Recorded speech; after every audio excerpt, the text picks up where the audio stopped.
मला शिक्षकांना कुणालाच आवडत नाही.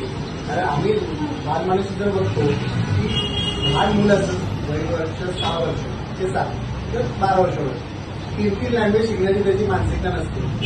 हे कुठले शिक्षण तज्ज्ञ आहेत की ते अशा भाषा लागतात. जर महाराष्ट्रामध्ये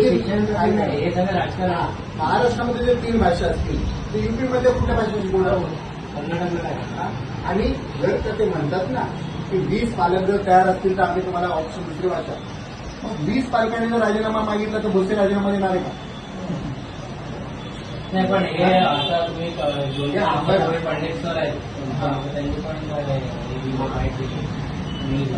त्यांनी पण सांगितलं की हे काय होणार नाही. आमचा तर विरोधच नाही. आम्ही सहसा कुठल्या शाळा शिकवायला चालू केलं तर आम्ही तो विरोध करणारच आहोत. आता आम्ही बघतो बुक्स वगैरे पण अवेलेबल नाहीच आहे. नाही, आमच्याकडे तर तसंच आहे. कारण आम्ही सुद्धा त्यावेळेला ते इंग्लिश सुद्धा आम्ही 5वी आणि हिंदी पण 5वी शिकवत होतो. आणि तरी पण त्या पदावर बसलोय ना.